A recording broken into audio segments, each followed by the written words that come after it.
Welcome Sa Hindi Masyadong Late After Service Fellowship. Episode 36. Woo! First take. Ako po si Brother Michael. Ako si Brother John. Ako nga po pala si Brother Joseph. Ako po si Sister Len. At ako po si Brother Gad.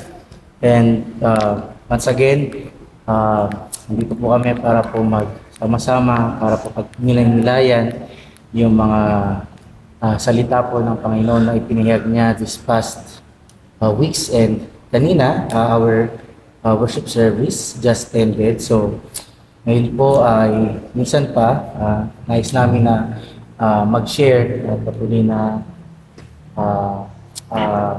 pag-aralan pa ang salita ng Diyos. Sa oras po na ito, meron po kami special guest, ang isa sa mga kabataan ng iglesia na ginagamit sa Children Ministry, si Brother Joseph. At bago po kami mag-start, nais ko po muna na umpisa namin ito ng isang panalangin. Sige po, Brother Joseph. Okay. Samahan niyo kami sa aming panalangin. Tayo manalangin. Ama naming Diyos, Ama, maraming salamat muli, Ama, sa pagtipon-tipon, Ma, ang bawat sa amin, Ma. Maraming salamat, Ma, na tunay niyo kami, Ma, na hindi na pinabayaan, Ma. Ama, tunay, Ma, sa aming gagawin naman na podcasting na to, Ma, tunay, Ma, na buksan niyo, Ma, ang bawat sa amin, Ma, ang aming puso't isipan, Ma, na tunay namin, Ma, manawaan, Ma, ang mga salita, Ma, na aming mga natanggap. Ama, maraming salamat muli, Ama, binabalik niyo papuri pagsamba sa iyong mga Panginoon. Pray. Amen. Okay. Hindi ko na ulitin yung sinabi ko kanina. Pero yun nga dahil today is February 15 po, and yesterday ang celebration po na ginaganap is Valentine's Day. Wow! Ano ba yan? Araw daw po ng mga puso. Pero bilang Kristiyano, bilang mananampalataya sa amin po, Everyday. Oh, everyday? everyday, dapat lagi may love po, pre. Diba? Lalo na kung tayo nasa Panginoon. Speaking of, kamusta naman ang love natin ngayon? Pwede ba natin malaman bago tayo mag-start? Kamusta naman? Tayong dalawa, kamusta? Kamusta? Loverbirds. Kayo? Kaya? Kayo? Nag-date ba tayo? Basta ako may sarili akong Hindi. Walang date. walang pera. Bata-bata Walang pa, pera. nag-date. Wow. Ang gusto ko lang itanong is, now na tayo ay mga mananampalataya, kamusta naman ang point of view nyo sa Valentine's Day? Ano? Dati kasi, di ba, nakikasali tayo. And my point of view ko dati is like, it's special since parang, ayun yung, para sa akin, yung Valentine's Day, it's confession day. Sa mga, sa mga, Ano ba yung araw na nag-confess ka kaya, no? hindi kasi sa school. Wala Sa school. akong sinabi. Ano kasi siya sa school eh. Tag dito. Uso siya sa school. Nakikita ko yung mga classmate ko na pinupush nila yung mga lalaki na, sige, bigay mo na, ano mo na. Pero yung mga nangyayari. Di ba? Then, so parang nakita ko sa day ng Valentine's Day, parang ano siya, parang special moment siya ng mga mag-couples. But since ngayon na isang manapal, parang ang ridiculous naman na isang araw mo lang i-express yung love sa love. So, parang may nagtatanong sa akin nga ng mga classmate ko, kasi lalaki, kasi sinasabi na, anong ginigift sa mga lalaki? Sinasabi ko, ewan ko, bakit hindi ka nagbibigay? Bakit sa araw mo lang ba yun? So parang alam mo yun, so ngayon ko lang nakita rin na ganun lang, yung Valentine's Day. Yun. Cloud Sterling. Ako, yung Valentine's Day ko kahapon is May Valentine's Day wala. ka? Kasi may pasok ako sa school eh. Para kung wala. Pero, parang yung mga kaklase ko is nag-show sila ng affection through giving simple gifts like pencil, hair tie, suklay, ganun. Yun lang. So, Sa akin, kamusta naman ang perspective mo bilang mananampalataya? Nabago ba? actually, nagbago. Before, when I first parang encountered Valentine's as a kid, akala ko, is something na parang, katulad ng sinabi ng kapatid natin na Bigay ng chocolate. special. Sige, sabihin natin yan. Bigay ng chocolate, ng flowers. Yung mga gifts, special gifts. Kaya, every time pag kakaroon dati ng Valentine's Day, iniisip ko na, ito na yung yung araw na dapat ibigay mo yung best mo. Ibigay mo yung lahat ng efforts mo doon sa minamahal mong taong yun. And, Nagawa mo yun kaya. anyways, Opo. balik tayo. Kaming minimension. Balik tayo sa topic. Okay? So, Kasama ba siya kanina? okay. Ngayon, as of now, as a Christian, I see Valentine's Day as something na, like what our brother said, na it's very ridiculous. Kasi, imagine mo, gumawa kayo ng isang araw para gawin lang yung isang bagay na dapat lagi naman Pang-araw. ginagawa. It's like, nandyan na yun common na yan Like, lagi naman yung ginagawa. It's just funny na you really need to specify a day para ipagmukha sa lahat na special You are talaga to. loving. Pero, in reality, it always has been special. Just parang nililimit lang natin sa small point. Parang may special one ka. Yun lang paliwanag mo. Yun lang. Ang bigat Parang experience to. Or scripted. Basta, yun na yun. Ikaw, brother. Ikaw. Ayun lang. Kamusta na yung sulat na sobra? Kala mo.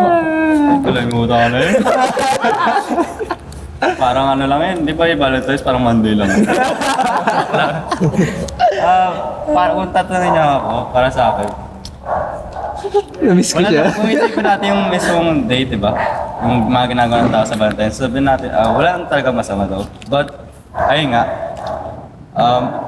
madami tayong pagkakataon, hindi lamang sa Valentine's Day. And, ang sa perspective din ng tao kasi yung pagmamahal is mostly sa nakikita natin, yung Valentine's Day, nire-reserve nila, sabihin natin sa mga minamahal nila, or lalo na sa mga couples, di ba? May mga relationship together. Pero as a Christian, di ba? We all know what true love is, di ba? Kasi love is God. So, kung iisipin natin Valentine's Day na ay para lang sa mga tao, di ba? Or para lang sa sanlibutan. Minsan, we really haven't changed ever since na nakilala natin si Panginoon Jesus, di ba? So, para sa akin, ay lang naman. Ayun na. Perspective ng may yung- asawa. Hindi, kasi ako po ang pinakabata dito. False. Same din, pero bilang mananampalataya, parang nakikita ko kasi yung Valentine's Day in a very negative way. Kasi parang ito yung di na parang nagiging mayabang ka. Yeah. May pinapakita mo lang. Oo, kasi di ba? Flowers, chocolate. Hindi lang sa para malaman mo na you are showing your love for that special day. You're going to do something. Diba? Expected na. Lalo na yun nga, diba? Alam natin. Yun. Ewan ko kung sa mga school ngayon, pag Valentine's Day, may mga flowers pa na nagtitinda sa baba. Meron. May mga boots na eh. Diba? May mga boots pa. Ang kumakanta pa. Jailboot. Yun nga parang nagiging show siya ng pagiging mayabang. Yeah. Diba? Paano kung hindi ka nakatanggap? Paano kung hindi ka makapagbigay? Ibig sabihin ba nun, hindi mo na Mahal na. mahal? Oo. Diba? And nung hindi pa ako mananampatay, ganun din ako eh. Parang naging way ko yun para, alam mo yun, para i-prove na Mahal mo. mahal mo yung isang tao, kailangan ganito, bigyan mo na ganyan, bigyan mo ganyan. To the point na yun nga eh. To the point na parang napagtutuunan mo na ng ibang napagtutuunan mo na ng pansin yung mga bagay na hindi naman dapat. Diba? Tulad ng sinabi nyo, kung pagmamahal lang naman palang pag-uusapan, hindi dapat kailangan bigyan nyo ng araw. Diba? Kailangan everyday. Yun. Huwag ko confine. Kaya nga bilang isang mananampalataya, kailan maunawaan na natin at tanggapin na natin na ang Valentine's Day sa atin hindi lang isang araw. In fact, sabi nga ng Bible, 'di ba? Kung Valentine's Day lang ang pag-uusapan, ng Diyos ang unang nagpakita ng pag-ibig sa atin. Amen. 'Di ba? From the very start, Oh my God. ang Diyos ang unang umibig sa atin. So, ano pang hihigit doon? Tama. Diba? Kahit na anong effort ang ipakita mo, i-show mo, kahit na sabihin mong mag-present ka ng flowers, ng bouquet, ng tsokolate, wala nang hihigit dun eh. I think walang taong higit, kahit nga sabihin mo makakapantay eh, sa pag-ibig na yun. Diba? So, yun lang po. Nawa, tayo rin po na, lalo na sa mga makikinig, i-ano na natin, like parang, kumbaga, tanggalin na natin sa mindset natin bilang isang tao na ang pag-ibig may isang special day para celebrate. Tama. Kasi nakakatawa na Valentine's Day, magpapakita ka ng pagmamahal, tapos kinabukasan, hindi ka sumusunod sa parents mo. Di ba? Tapos, kung may kasintahan ka or may asawa ka, hindi mo man mabati ng I love you, wala din. So, nonsense siya. Di ba? So, Brother Joseph, kamusta naman ang mensahe ng Panginoon sa atin? Okay. Umpisa natin ng Friday. So, ano ba ang pwede mong may share sa amin? Okay. Medyo ako kasi, medyo late na ako nakapunta sa gawain natin kasi sa traffic. Pero from what I understood sa pinag-aralan namin this Friday is that God has already anointed Christ to have na destined na siya para mamatay para sa atin. Mga believers nowadays is ang alam nila kasi na parang destined na si God pag believers na tayo. Pero hindi eh. God is already destined to die on the cross na kahit na wala pa tayo sa mundo. Actually, binanggit pa doon na kahit sa before the creation of the world is already, Christ is already destined to be crucified sa cross para sa atin. And tayong mga people is that parang late na natin yun nakikita kasi we only focus on ourselves. Nakikita lang natin na magiging relevant lang si Christ pag once na maging Christian ako. Magiging importante lang to pag maging Christian ako. Pero we fail to see na we fail to be aware na already that Christ was already there at the beginning. That God already has a plan for us. Kaya kung babasahin natin ang Hebrews chapter 9 verse 27. Okay, Hebrews chapter 9 verse 27. Verse 9:27. Okay, babasahin ko na po. At kung paanong itinakda sa mga tawang mamamatay na minsan at pagkatapos nito ay ang paghukom. Okay, dito pinapaliwanag o parang pinapakita na Christ is already destined to die sa cross. Once na tayo rin, mga people is, we are already also destined to be judged rin. Tayong mga tao is, we only see things that ano yung gusto natin makita or what we think yung nakikita natin.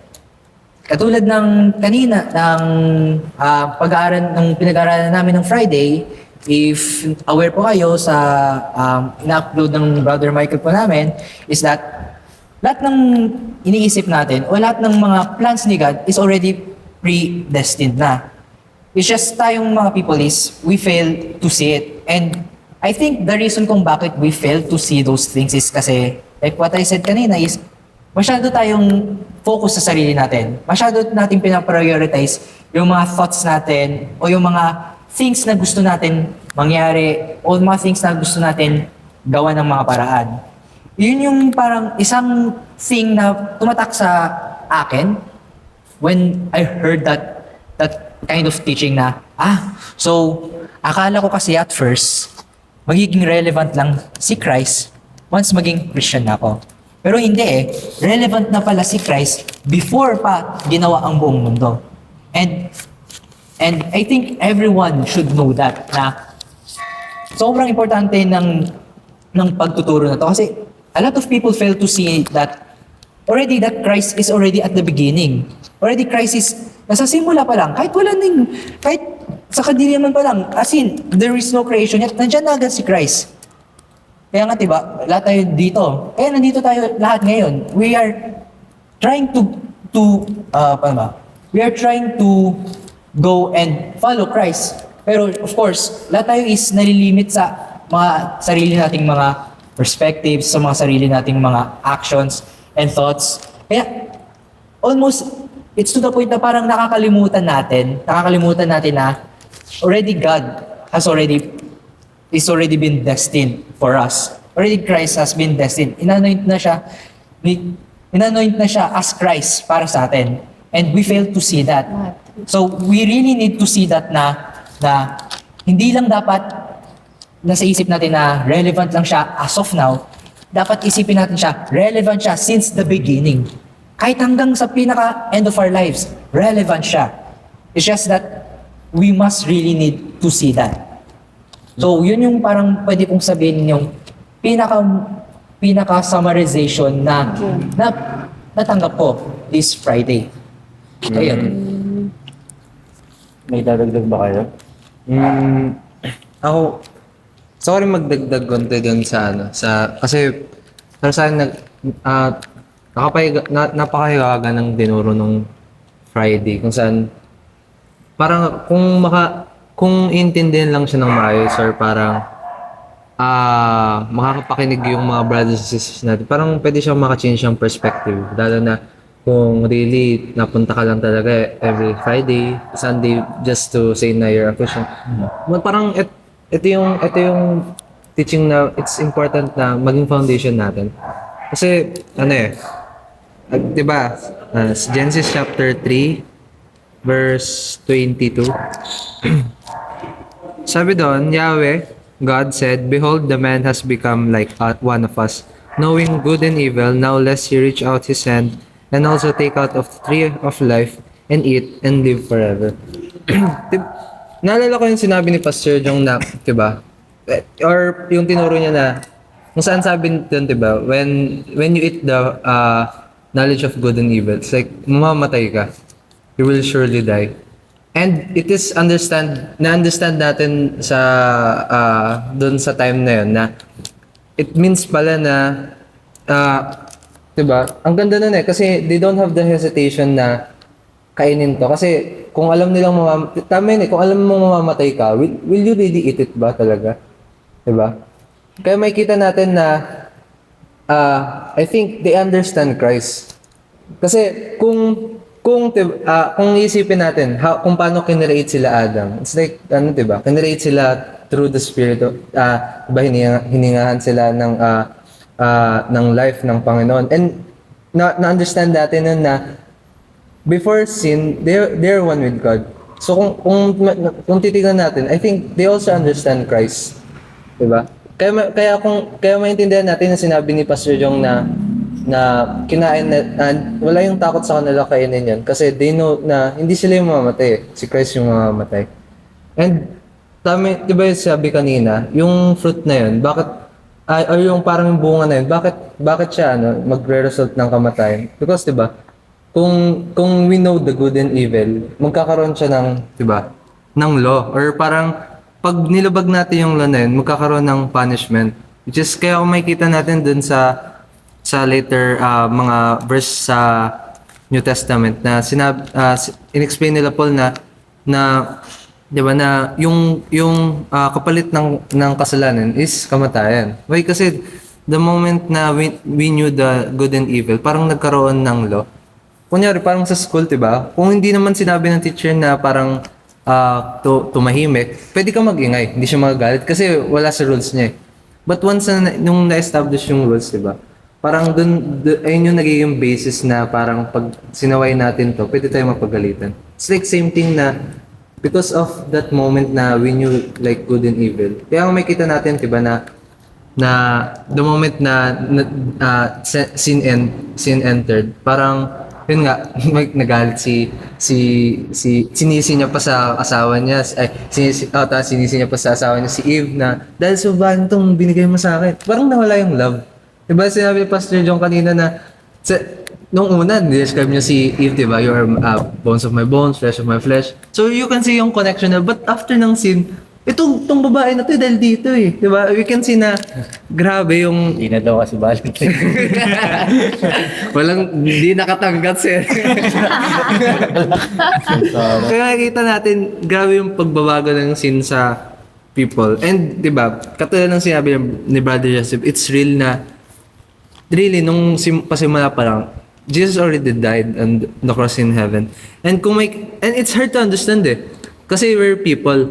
Kaya nga ano eh, di ba, may verse doon na parang sinabi na, ganun yung, parang, ngayon pa lang sa atin nare-reveal. Kasi it's hard to understand na parang pag inisang anuhan sa atin, parang, it's hard ma-understand na matay si Jesus really from the beginning. Di ba kasi sinasabi sa atin na ngayon pa lang siya nare-reveal. Kasi, ang hirap kung, 'di ba, malatag lahat sa atin. Kaya sinasabi ni Pastor Jong nung time na yun, nung Friday, lagi niya inuulit na, really, God is different, God is different, God is different. Kasi, kung paano natin hinuhubog si Lord, hinuhubog natin siya based sa thoughts natin. Yan. Kaya parang, pag may sinabi ni Lord na, He loves us from the beginning, diba? Christ died from the beginning. Parang hindi natin siya maisip since we have our strong old self because of sin. Diba? Well, sinabi dun sa 1 Peter chapter 1 verse 2. Ano ba?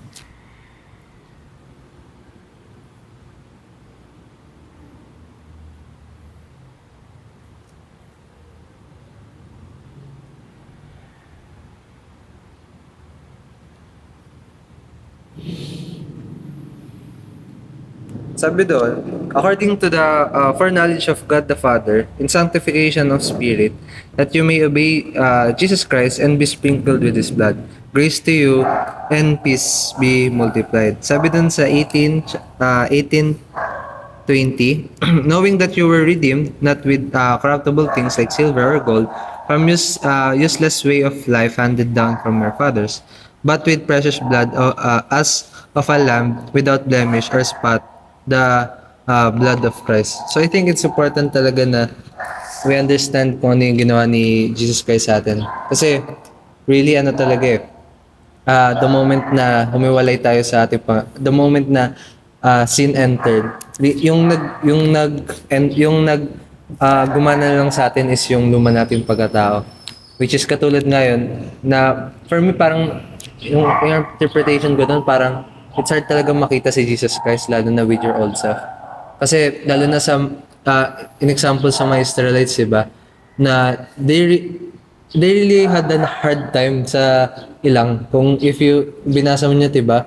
Na kung sa kasi it's understandable kung saan from Egypt, diba? Yung mga ginagawa nila or kinakain nila, isipin mo pakainin ka sa ilang ng mana lang. It's really diba? Kung ikaw dun sa mga Israelites, even yung magrereklamo ka, Lord, bakit ganito lagi?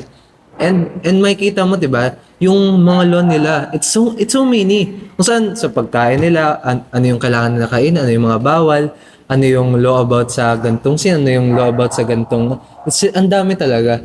'Di ba? Makikita natin na they're hopeless without God. Or parang ang hirap nila ihubog kasi yung luman nilang pagkatao, 'di ba? Kaya makikita natin na hindi sila naka-enter eh. Kasi really yung lumang pagkatao nila buhay pa. And yung naka-enter lang doon, 'di ba, yung children nila. And parang kung tingnan natin sa perspective as a Christian, it's like they're being born again. 'Di ba? Na kung saan yung lumang kasi yung mga children nila, 'di ba? Sabi doon sa Deuteronomy na sila yung makakapasok kasi hindi nila alam yung good and evil eh. Or parang they don't have the strong old self sa kanila. Not like us na since alam natin yung tama at mali, we can easily, kaya nga natatawa ka dito eh, di ba? Sabi, yung kapatiran, nilagay niya yung kamay niya sa basket. Ano yung unang naisip niya doon? Di ba? Si Jan nakita ko si Jan nangupit.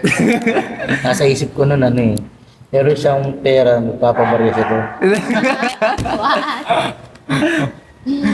Kahit ako rin naisip ko talaga, nung diba, narinig mo pa lang na yung example kanina, diba, na yung kay Ananias. So, naging cautious ka na. But yung narinig mo yung about doon, really, magtitingka ka agad talaga ng tumupit siya. Kasi yung isipin natin, it's like, grabe yung paghubog ng kung ano yung tama at mali sa atin. It's like, kaya pag may nakita tayong mga brothers and sisters natin na ginagawa to, ang easy na natin i-point out sa kanila, ang ano nyo naman, not thinking about ourselves na, even ourselves, parang, diba, kasi kanina sabi, God is only good eh. But, diba, pag nakikita natin yung iba nating brothers and sisters, since alam natin yung good and evil, parang, sinasabi natin na, parang, di sila karapat-dapat. That's why I think it's, alam mo yun, kaya sinasabi ni Pastor Jong na we should stop eating the fruit of good, knowledge of good and evil kasi parang interpreting na our old self is too strong. No? We need to really deny it.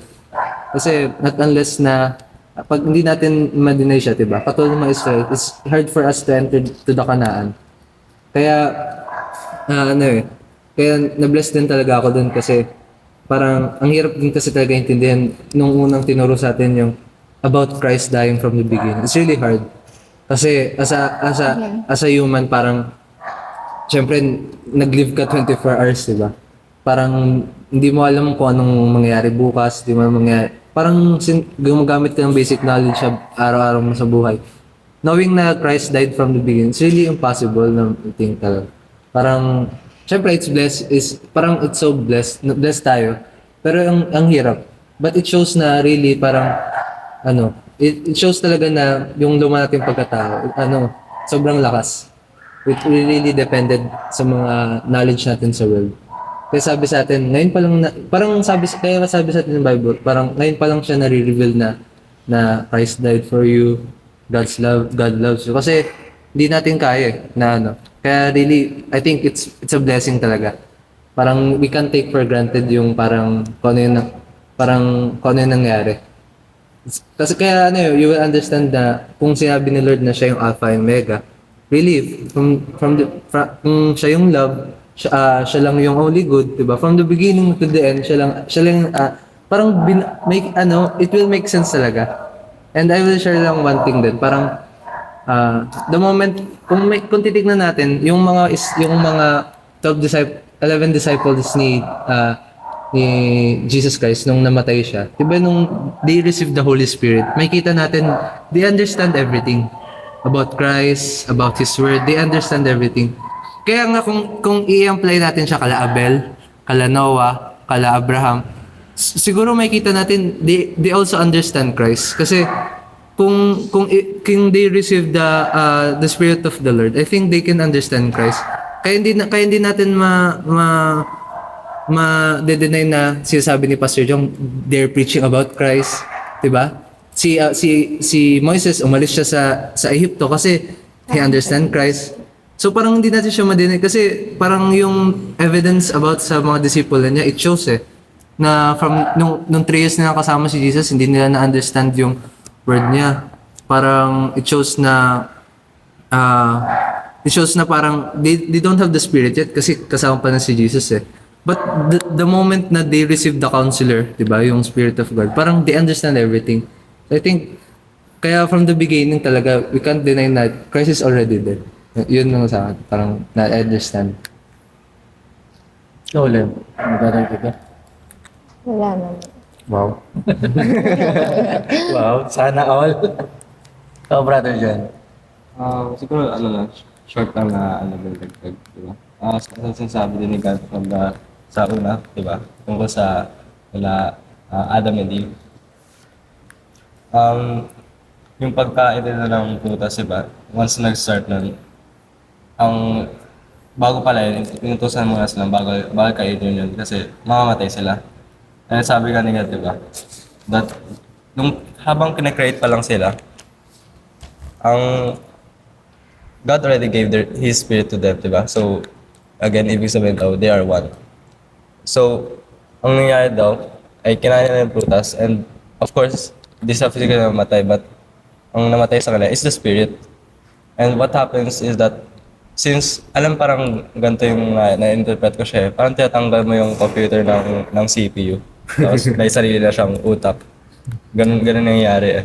So, since wala na yan, wala na silang sabi natin parang main na power or kasi again they only relied to God, di ba? Not to themselves.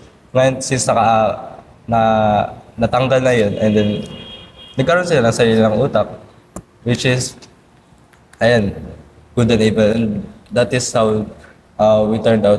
Kaya, di ba, naging judgmental tayo, not just to ourselves, pero pati na rin sa mga kapatiran natin, di ba? Kaya sobrang, kung makapansin nyo rin, these past few meetings, parang siguro parang naging focus din is our strong also, di ba? That we should deny it every day. And I'm also grateful kasi by this, if truly nalalaman natin yung lumang pagkatao natin, it means that nakikita natin yung pagbabago, di ba? Kasi doon mo lang makakita ang changes once you see na nagbabago ka na mismo sa sarili mo. And by seeing your old selves every day, pwede natin siya i-deny, di ba? Matapos na lang tayo kapag everyday, di natin namamalayan yung old self natin pa rin yung nananahan, di ba? And isa lang din siguro yung meaning yun, di ba? Na napabayaan na tayo. And sana naman hindi, di ba? For everyone. So, nire-recommend ko din talaga na pagnilayan din talaga ang Word of the God, lalo na every Sunday or every Friday. Kung may notes kayo, it much better, di ba? Para mas maging malawak pa yung pagkaon natin sa salita. So, ayun lang sa akin. Okay, bago magdagdag, bilang ano lang din po, pagtapos po kasi nitong program, yung mga kapatid po natin, si Brother Gad at Sister Len, ay kasama po na pupunta ng Cebu for mission. So, mission po sila para tulungan at magawain po sa branch church po namin sa Cebu. Of course, nawa patuloy na samahan pa rin sila ng Panginoon at yung buong mission team. Funny thing, mula Friday hanggang sa first worship service hanggang sa second worship service, nakakatawa kasi isang bagay lang yung nakikita ko doon sa sermon. Napaka-importante ng mata natin. I think. Why? Kasi 'di ba? Doon sa Friday, naunawaan natin na from the very beginning pa lang, Jesus Christ is already predestined to die. And kung hindi natin ito mauunawaan, magkakaroon tayo ng question like parang, what? Really? Diba? Kasi kung, let's be honest, even though we read the Bible many times, ewan ko kung ilang beses yun na natapos, ako, natapos ko na rin ng ilang beses ata ang Bible. Kung hindi mabubuksan yung ating mga mata, hindi natin maunawaan na si Jesus Christ predestined to die na already. Lalo na dun sa verse na binigay nyo, di ba? Sa Genesis chapter 3 verse 22. Titingnan natin. Na sinabi dito ng Panginoon, di ba? Kung titingnan natin sa Tagalog na, narito ang tao ay naging parang isa sa atin na nakakilala ng mabuti at ng masama. Doon pa lang, kung mabasahin natin to na, ang pagkakaintindi natin, sinabi lang to ng Panginoon nung nagkasala yung tao. Pero now that God, through the help of the Holy Spirit, pinaunawa sa atin na, kahit pala doon pala sa verse na yun, maunawaan natin na meron ng mabuti at masama. Kahit na hindi pa sila kumain. Kasi kung unawain natin, it is God telling, di ba? Nakakilala na ng mabuti at ng masama. Meaning may masama na nun. Okay. And isa yun sa mga masabi natin proof that Jesus Christ is really predestined to die. Of course, baka sabihin ng iba na, lalo na sa mga makikinig sa atin na, ay baka iba naman yan, baka iba ng turo yan. Hindi eh. Kung pupunta na, kasi ito, nasa Genesis tayo, pero kung pupunta naman tayo ng Revelation, which is the last book of the Bible,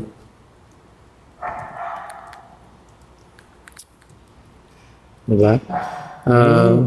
Revelation chapter, sorry, punta tayo Revelations chapter 13 verse 8, sabi doon,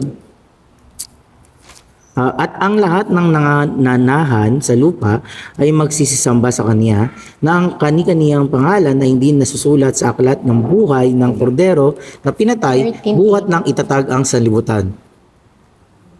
Dito, kung babasahin natin sa English, sabi doon, di ba?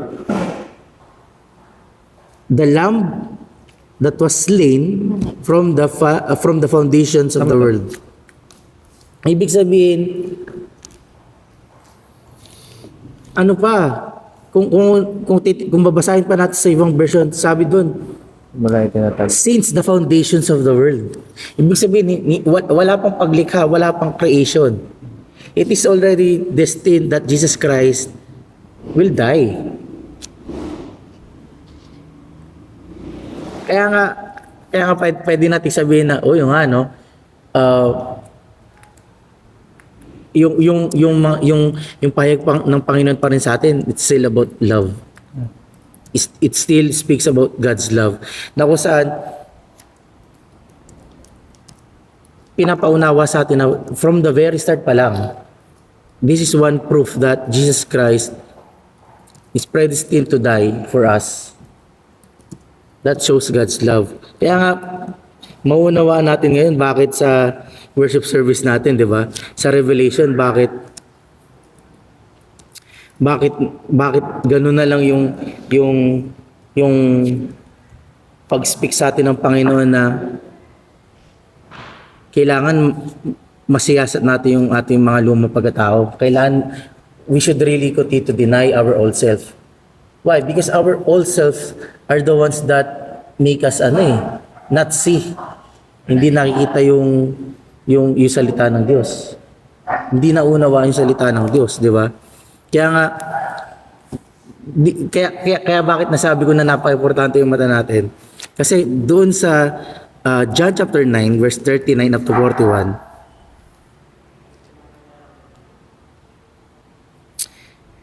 dito pinaliwanag ng Panginoon Jesus yung judgment na mangyari sa end times. Na kung saan sabi niya, for judgment I am come into this world that they which see not might see, and that they which see might be made blind. And then pagdating sa 41, if you were blind, you should have no sin. But now you say, we see, therefore you sin. Dito maunawaan natin na, oo nga no, kaya pala tayo nahihirapan, kaya pala tayo nahihirapang makaunawa o maintindihan ng salita ng Diyos dahil nakakakita tayo. And I think, ewan ko sa inyo bakit ba tayo nahihirapan labanan ng lumang pagkatao? Or bakit tayo nahihirapan i-deny ang luma nating pagkatao? I think the answer is because of our eyes. Kasi kung ano yung nakikita ng mata natin, yun ang piniperceive natin as truth. Gusto natin. Kaya ngayon maunawaan natin bakit si Eva at Adan, nung hindi pa nagkakasala, although they are naked, bakit hindi nila nakikita yung nakedness nila? It's like they were blind. And sabi nga dun sabi ng Panginoon dun, dahil sila ay parang, sabi nga ng Panginoon Jesus, at kung kayo ay bulag, dapat wala kayong kasalanan. Sabi sa 41. Diba? Paano ba sa Tagalog? Sabi nito, kung kayo yung mga bulag, ay hindi kayo magkakaroon ng kasalanan. Meaning, if you are blind, hindi ka magkakasala. Pero once na ikaw ay nakakakita, mananatili ka na sa kasalanan. Diba? Yun yung kailangan maunawaan natin.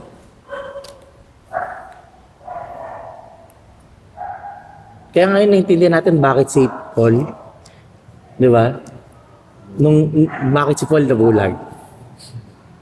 And bakit nung pinagaling si Paul, anong tinanggal sa mata?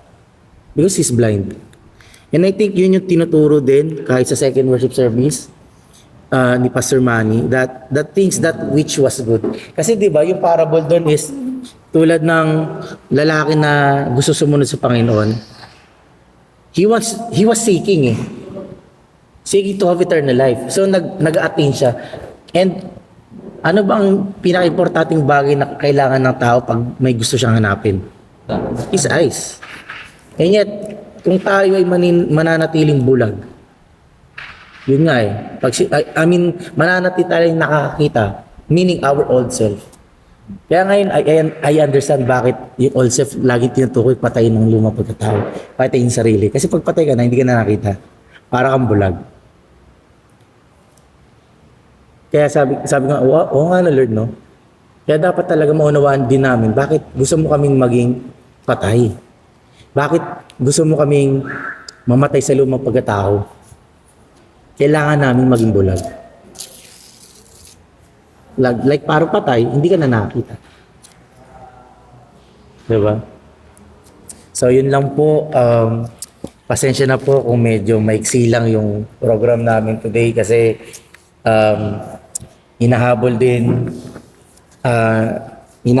ng mga kapatid namin ang pag-alis nila. So bilang pagtatapos po, nais po namin tapusin to ng prayer na lead pa rin ni Brother Joseph, and sana special prayer mo na rin para sa mga mag-mission sa Cebu. Okay, samahan niyo muli kami sa aming panalangin. Tayo manalangin. Ama naman Diyos, sa mga maraming sa at muli Ama, sa araw to na tunay Ama na binuksan yung mga bawat sa amin Ama, na tunay Ama na hinayaan yung mga bawat sa amin Ama, na tunay Ama matanggap Ama yung salita Ama. Sa aming mga kapatiran naman na magbabiyahe papuntang Cebu Ama, tunay Ama na kayo na po Ama gumabay sa kanila Ama. Yes, Lord. Wag niyo po silang pababayaan Ama, na tunay Ama na lagi ka Ama sa kanilang tabi Ama. Ama, tunay Ama sa habang nasa Cebu sila Ama, tunay Ama na kayo po Ama magbigay sa kanila ng kalakasan both physically, spiritually Yes, Ama, Lord. na tunay Ama na mapahayag Ama at matulong man nila ang mga tao na ito. Ama, maraming salamat muli Ama, nabalik ng papurit pagsamba sa iyong mga piyang Panginoon. Pray. Amen.